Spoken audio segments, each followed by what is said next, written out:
Behind the Scenes of Kennedy.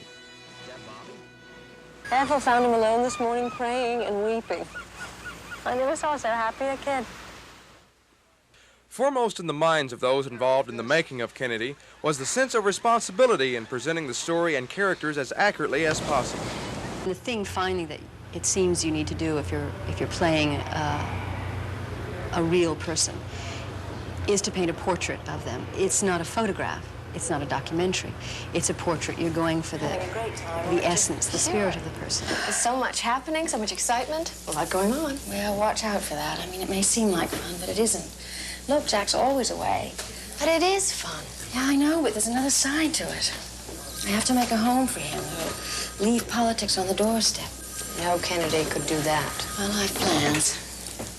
You wait and see. But I must say that it's been a tremendous effort on everybody's part in terms of getting this right, because we don't want to misrepresent anything. And something is only, the truth is the most powerful thing. So it's always in an effort to capture the truth. I'll tell you what to do. You have General Graham of the Alabama National Guard call me, because I want to hear, and I want to hear personally, a U.S. general tell me that he is incapable of protecting Dr. Martin Luther King. You do that now. So I'm glad to be a part of a show that is going to be a reminder, not only to my generation, but to my daughter's generation, who were not living when John Kennedy was president, of just what that time was like and who that man was. And so, my fellow Americans, ask not what your country can do for you, ask what you can do for your country. The miniseries Kennedy starts at 7 o'clock this coming Sunday night right here on Channel 4. I'm Dino Lolly.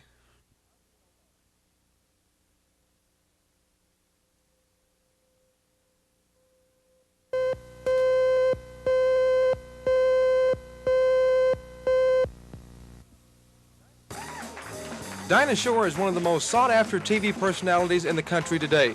She's a lady who is always on the go. She loves to perform, and her enthusiasm for life is quite evident. Miss Shore has performed for heads of state, presidents, and royalty all over the world. And whether she's singing one of her hit songs like Desperado or Come In From the Rain, or putting on a cooking demonstration as she did last night at the Eagle's Nest restaurant, Dinah Shore remains a classy lady. If she's not performing or working on her golf tournament or accepting an award for her work in the entertainment world, she cooks. Her second book is out now, and we talked about that, but I first asked her, since she's already won 9 gold records, 10 Emmys, hosted successful TV shows, what's left for her to do? More of the same. I just love it. I really love, I enjoy every moment of it. And I can't believe, that we have done all the things you've said we've done, because there's so many more of them I want to do. I think the world has not realized the potential of this incredible actress that they have not used yet. My dramatic teacher at Hume-Fogg High assured me that I had a career well beyond what the motion pictures have realized today. So, there are a few little goals left that have not been accomplished. Ms. Inez Bassett Alder is quite disappointed in Hollywood.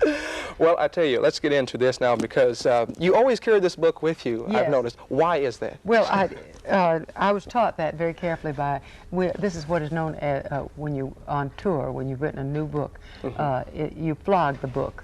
I hope I don't flog it to death, but I was taught by an expert named Art Buchwald that you never walk onto a television program, nor onto a radio program, nor make an excursion to the ladies' room without your cookbook.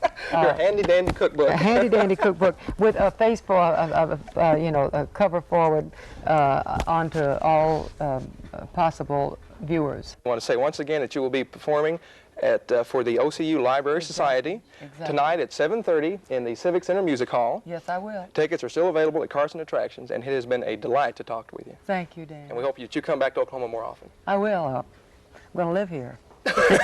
Okay, thank you again. And she could have been a championship golfer. She could have been a championship tennis player. I mean, it's just, and she was held back by this incredible lack of fortune in singing. It just kind of undid all these. It just took her mind off of the dedication and work. No, I'm one of your great hit and giggle players. I hit a ball and everybody giggles. I understand that's one of my problems too. Tennis is my main game. I try to giggle. Library Society. Exactly.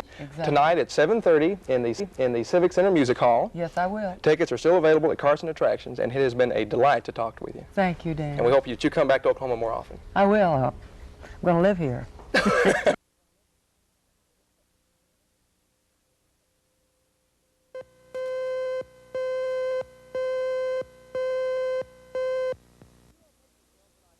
If you love nature films, then I think you'll enjoy Never Cry Wolf. And even if you're an indoorsman, there should be enough in the film to entertain you.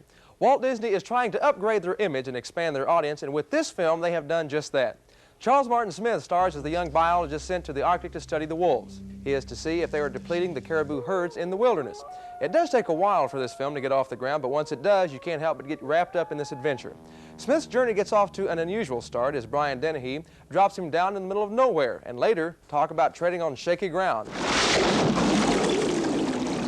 After Smith starts working on the study of wolves, the film is not as light and funny as the opening sequences. Smith finally begins to realize he's up there in the Arctic. He has a job to do, and so he must make the best of it. He begins his study and then starts to like the wolves. He cares for them. There are some very amusing scenes between him and the wolves. He conducts his test, one of which is not the most tasteful in the world. Have some fish? No, thanks. I don't eat fish. What do you eat? Actually, I eat mice. See, the wolves are supposed to eat caribou. However, there are no caribou. Basically, what the wolves have been eating is mice. So I'm conducting an experiment to see whether a carnivore, a big animal, can live on nothing but mice.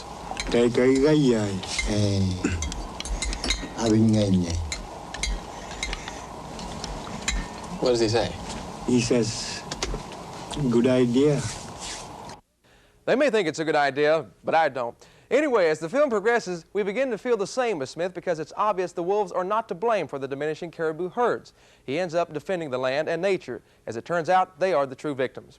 The ending of the film is rather unusual in that it leaves you feeling a little uneasy, but good in another sense. Now, on my rating scale, Never Cry Wolf gets an 8. Carol Ballard, who directed The Black Stallion, once again does an excellent job behind the camera. The photography in the film is magnificent. Charles Martin Smith does a fine job, as do two people who make their film debut. They're two Inuit Eskimos. You will watch Never Cry Wolf with amusement, enlightenment, a sense of wonder, and also bewilderment. As far as the film itself goes, though, Never Cry Wolf is a howling success. I'm Dino Lawley.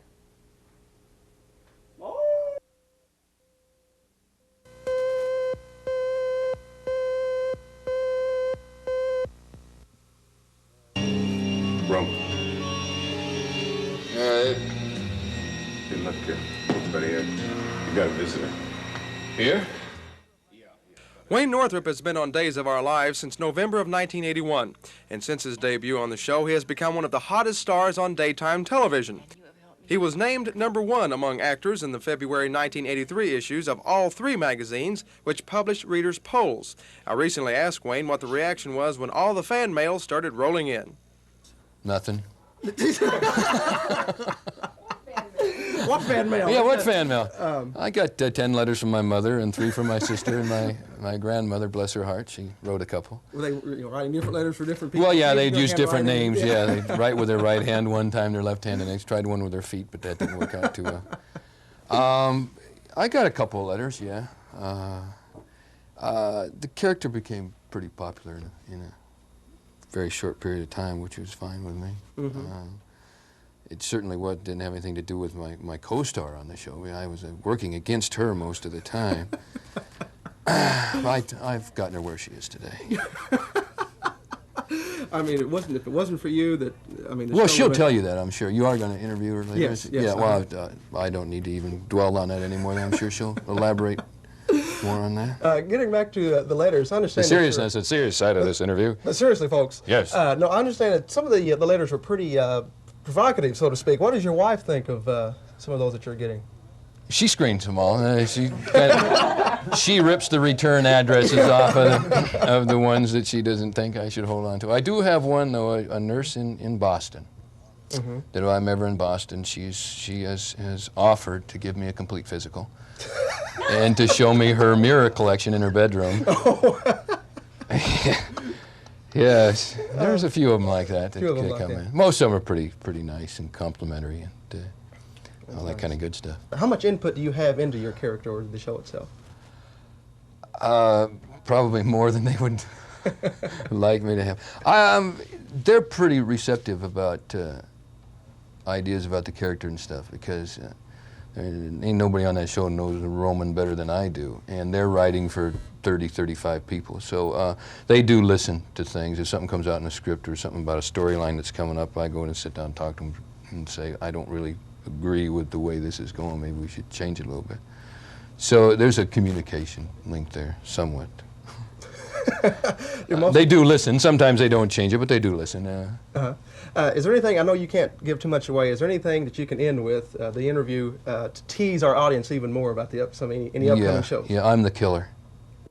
And you'll have to stay tuned to Days of Our Lives to find out if Wayne is telling the truth. Tomorrow on Action 4, I'll be talking with Wayne's co-star, Deidre Hall. I'm Dino Lolly.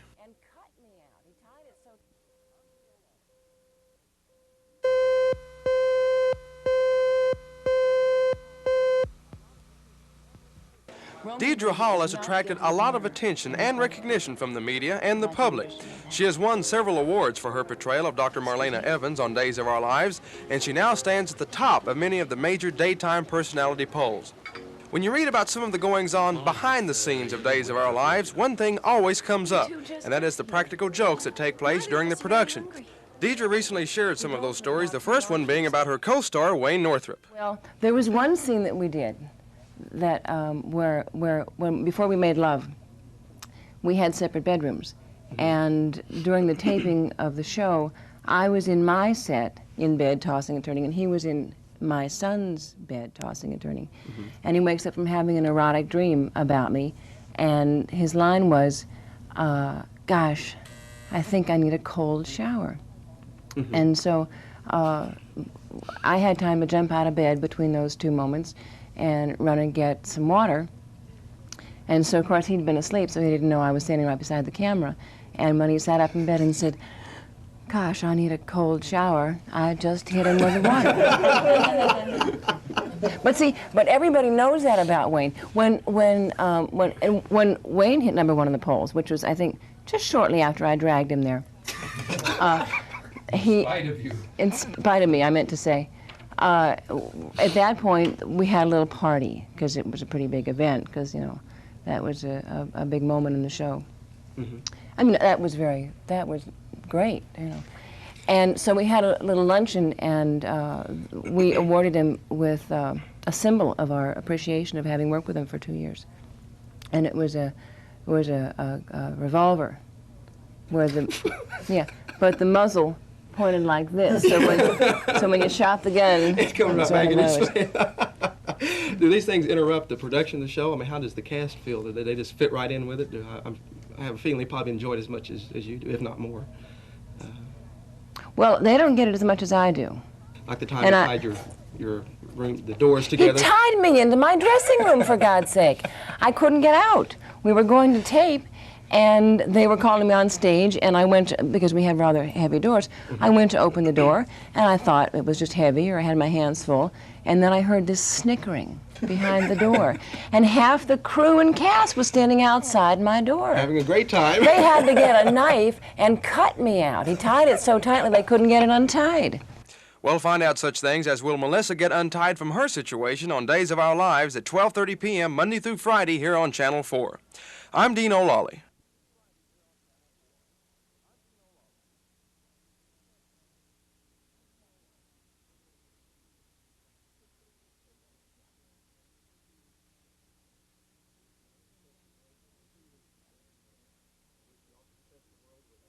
Thanks. And wish you all the success in the world with continuing success in the show. And thanks for talking with us today. Thank you, Dino.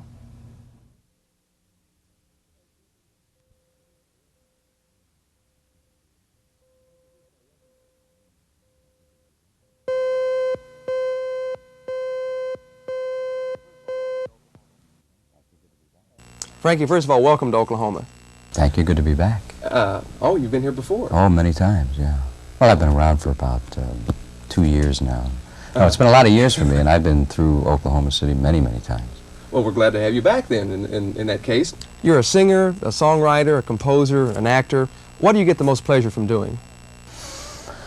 I don't know. It's hard to say which one is the most gratifying. I would have to say that when I'm making a picture as an actor, I'm just thrilled. When I'm on stage singing, I'm thrilled. So it varies, you know. The difference of working in front of a camera is one kind of a feeling, and of course working in front of a live audience, that's spontaneous, so that's exciting. Your earlier films, of course, catapulted you to success, and I have some of the names of the films. We have Beach Party, Bikini Beach, and here's one that I wish I could have seen, How to Stuff a Wild Bikini. I found out how. Yeah. It's all right. Why were they so successful? Why were they so popular? What was the key, do you think? I think they were successful because they were designed to favor an audience. We were making those pictures for a young audience at the time. And I think the stories, the simplicity of our stories, meaning boy meets girl, falls in love, has an argument, will they get back together again? That was basically our pictures. And all of the craziness that went around that little basic story. I think people identify with that, young kids especially. You're obviously a very busy person. You perform all over the world. But when it comes time to relax, what does Frankie Avalon do? He plays golf. I'm an avid golfer. I just love to play golf, and I'll play as much as I can. Which kind of leads me into another area, because I was reading, doing my homework ahead of time, and I understand that you have 4 boys and 4 girls. So that obviously can keep you busy too. Oh yeah. All through the years. I've become a cop in my leisure time. What I mean by that, I'm constantly, you know, giving orders and telling everybody what to do around there. I keep the house in order. Before we go, we want to say that your performance tonight will benefit the Ronald McDonald House, and the performance will be at 7 o'clock at the Center at 5901 North May, and tickets, I believe, are still available at John A. Brown. And it's a pleasure to talk with you, and we thank you for coming into town, and hope that you get back more often. Well, thank you very much. Appreciate that. Okay.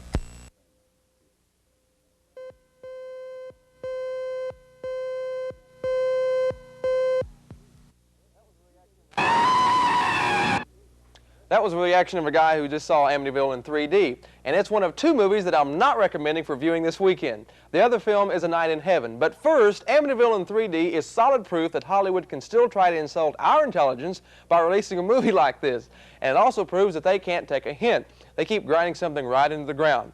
Amityville 2, The Possession, was a bow wow. Now, they should have taken the hint. Now, this third version openly admits that it is not a sequel to the Amityville Horror or Amityville 2, The Possession.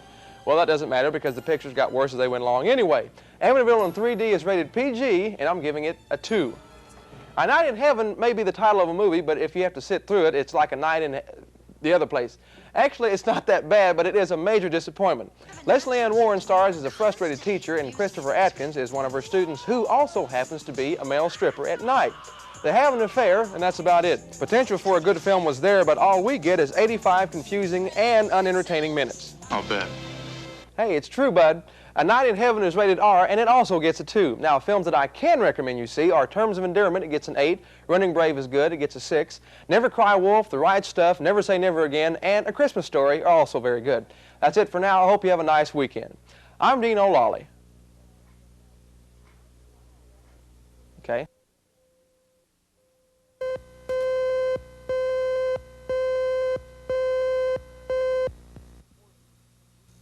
When Americans began trading horses for horsepower, a love affair began with cars.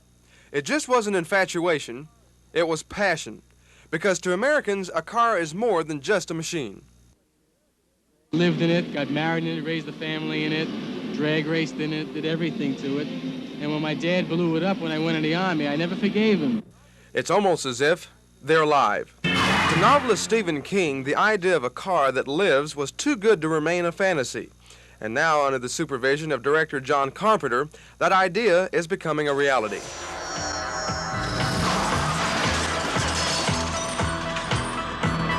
Producer Richard Kobritz. Well, imagine if there was such a thing as an automobile that for some reason would seek retribution and would kill you. Overseeing the restoration of 24 1958 Plymouth Furies was just one of the tasks facing special effects supervisor Roy Arbogast. When they were bringing them in, they were just all total disasters. Some of them had weeds growing out of them and broken windows, fenders falling off, and then to see them all start coming into this beautiful automobile, it's pretty nice. Stunt coordinator Terry Leonard. Well, look at the classic lines on this thing. I mean, it's a thing of beauty. And they don't build cars like this anymore. You can't believe what we've done with these cars, and they keep on running. But we've got one car that just never quit running. We beat the daylights out of it with the bulldozer and just kept on running. It's unreal. As veterans of motion pictures as diverse as Apocalypse Now, Raiders of the Lost Ark, and Jaws, Arbogast and Leonard bring a wealth of experience to the elaborate stunts and special effects essential to the story of Christine. So what we have a breakaway glass windshield, breakaway balsa wood, and breakaway glass wall and sash. We'll cable the car. The car's cabled through. It's not under its own power. What's going to happen is we're going to get all the cameras ready. Mike McGaha, a great stunt man, is going to come crashing out through the windshield of this car, doubling for Arnie as he goes through the office. We're not going to roll until Mike gets inside the car, and we're going to roll immediately after he gets inside the car. So we're trying to rig that as realistically as we can, calling on some of the previous escapades that I've had, trying to patch in a little real with a little of the mysterious. Roll it! Something like this. If it went a little wrong, the car's going in there at what we would not say is a fast speed, but in the conditions, it'll be fast.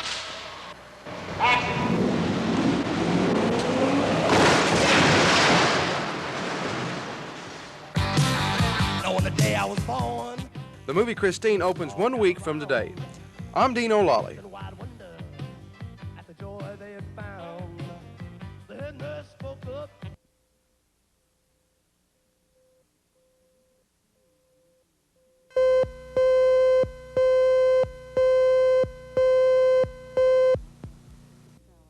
I wanted a challenge. I wanted an artistic challenge. I wanted to stretch myself as a human being.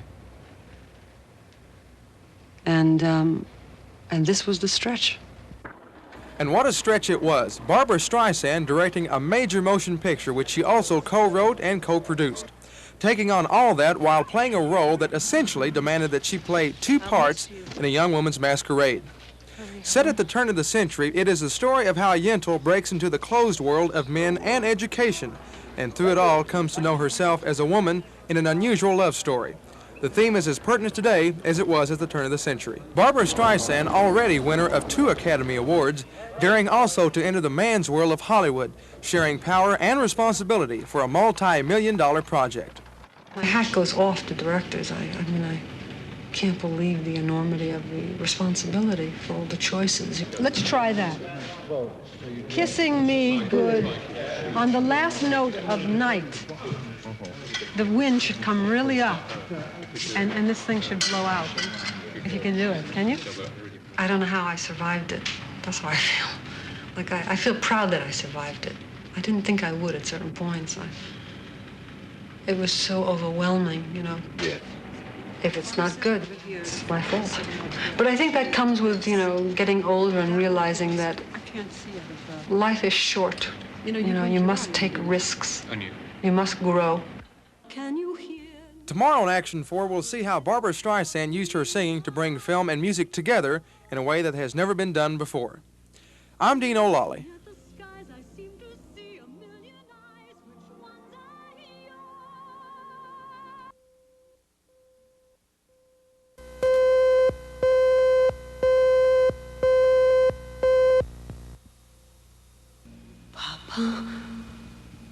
Can you hear me?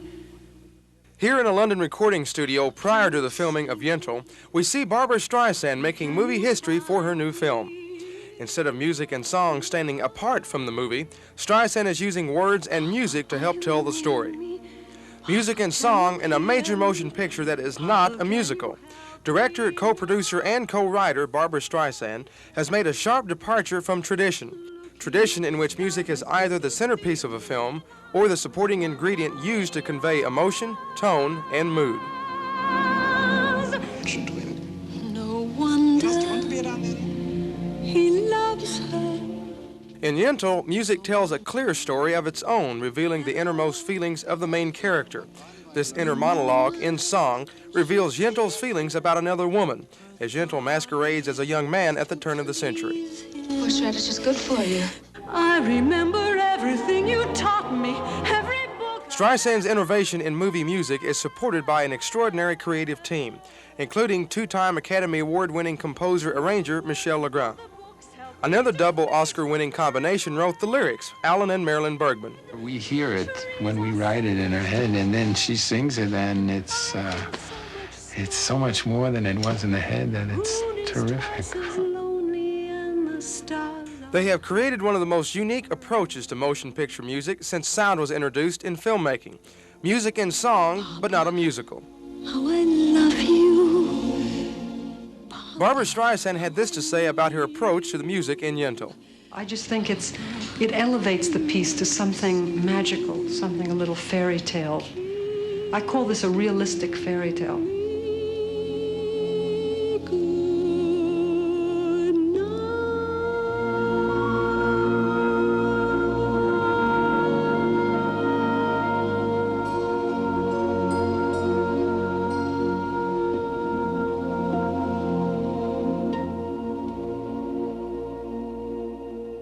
Tomorrow on Action 4, some of the leading actors in Yentl talk about what it was like to work with Barbara Streisand. I'm Dino Lolly.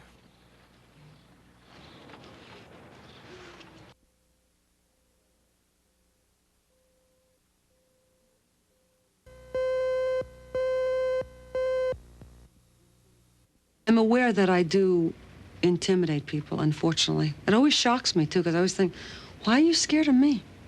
She intimidated me for about 20 minutes. After that, she and I realized I can be me with her, and she'd prefer that. Amy Irving has been acting since her mother carried her on stage when Amy was 9 months old. But her role in Yentl offers an unusual challenge, not only acting for director Barbara Streisand, but acting opposite her, with Streisand masquerading as a young man. The leading actor in the film is Broadway star Mandy Patinkin. His role is far removed from that of Che Guevara, for which he won a Tony Award in the musical Evita. Water's perfect. Is it? In Yentl, he befriends the shy and studious young man created by Streisand's character so she can study in a man's world. But love, in its way, turns everything around between them. That's not the reason. It's not? Why don't you tell me? What? Tell you what? I can't swim. I can't swim. That's right. I can't swim. How did he respond to Barbara Streisand, the superstar? Her passion for the work of it over a long period of time was overwhelming. I mean, it really was, and it's what moved me. When Patinkin, as Avigdor, discovers that Yentl is really a woman, it is an unforgettable scene, one that he and Streisand rehearsed repeatedly. Mine! This is mine! This is my doing! It was your idea! Mine! It was your idea! Mine! Yes! I knew that this was a crucial place. I was very concerned about it. I wanted it to be right. She wanted it to be right. And then all of a sudden, things started moving like lightning. Why didn't you tell me you were a man? Come on, you're a man. Sorry, good. Mine! This is my doing. Why didn't you tell me you were a man? Come on, answer me like a man. I want to know. Come on, answer me like a man. Why? I want to know why. Me too. It was your plan. Why didn't you tell me you were a woman? Because I was afraid. Of what? Of this, of exactly this. For Barbara Streisand, the traditional struggle between actor and director had no place to go when it came to her, and it taught her a new respect for both actors and directors. Believe me, I can't wait to just act again.